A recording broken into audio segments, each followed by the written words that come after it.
பாதுகாப்பு உபகரணங்கள் இல்லாமல் அசால்ட்டாக நின்று வெள்ளிப்பதக்கம் வென்ற துருக்கி வீரர். ஸ்பெஷலான உபகரணங்கள் ஏதுமின்றி சாதாரணமாக வந்து நின்று வெள்ளிப்பதக்கத்தை வென்ற துருக்கி துப்பாக்கி சுடுதல் வீரரின் செயல் சமூக வலைத்தளங்களில் ட்ரெண்டாகி இருக்கிறது. நேற்று துருக்கியைச் சேர்ந்த யூசுப் டீகெச் என்பவர் 10 மீட்டர் ஏர் பிஸ்டல் துப்பாக்கி சுடுதல் போட்டியில் எந்த ஒரு ஸ்பெஷலான உபகரணங்களும் இல்லாமல் சாதாரணமான கண்ணாடியை மட்டும் அணிந்தபடி இயல்பாக பாக்கெட்டிற்குள் கைவிட்டபடி துப்பாக்கி சுடுதல் நடத்தி வெள்ளிப்பதக்கத்தை வென்றுள்ளார். பொதுவாக இதுபோன்ற துப்பாக்கி சுடுதல் போட்டியில் சத்தம் கேட்காமல் இருக்க நாய்ஸ் கேன்சலர் ஹெட்செட், தெளிவான பார்வைக்கு லென்ஸ் மற்றும் சரியாக குறிவைக்க தனியே ஒரு லென்ஸ் என ஸ்பெஷலான உபகரணங்களுடன் களத்தில் வந்து நின்று சுடுவார்கள். ஆனால் யூசுப் டீகெச் இவை ஏதுமின்றி சாதாரணமாக வந்து நின்று குறிவைத்து சுட்டு வெள்ளிப்பதக்கத்தை வென்றது தற்போது சமூக வலைத்தளங்களில் வைரலாகி வருகிறது.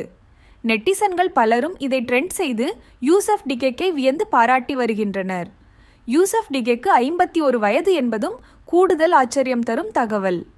துருக்கியைச் சேர்ந்த பிஸ்டல் துப்பாக்கி சுடுதல் வீரரான இவர் 2008ஆம் ஆண்டு முதல் உலகம் முழுவதும் நடக்கும் பல துப்பாக்கி சுடுதல் போட்டிகளிலும் தவறாமல் பங்கேற்று வருபவர். இது அவர் பங்கேற்கும் 5வது ஒலிம்பிக்ஸ். இந்த ஒலிம்பிக்ஸில் முதல் முறையாக வெள்ளிப்பதக்கத்தை வென்றுள்ளார். இயற்பியலில் பட்டப்படிப்பு படித்திருக்கும் இவர் துப்பாக்கி சுடுதலில் மிகவும் கைதேர்ந்தவர்.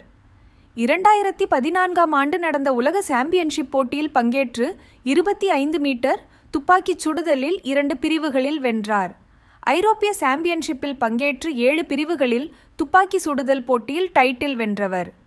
துப்பாக்கி சுடுதல் 10 மீட்டர் ஏர் பிஸ்டல் தனிநபர் பிரிவில் இந்திய வீராங்கனை மனு பாக்கர், கலப்பு இரட்டையர் 10 மீட்டர் ஏர் பிஸ்டல் பிரிவில் மனு பாக்கர், சரப்ஜோத் சிங் ஜோடி வெண்கலம் வென்றிருந்தனர்.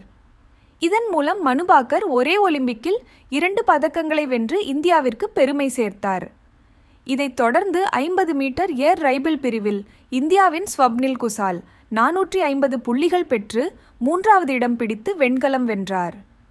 இதன் மூலம் நடப்பு ஒலிம்பிக்கில் இந்தியாவின் பதக்க எண்ணிக்கை 3ஆனது. பதக்கப்பட்டியலில் இந்தியா 42வது இடத்தில் உள்ளது குறிப்பிடத்தக்கது.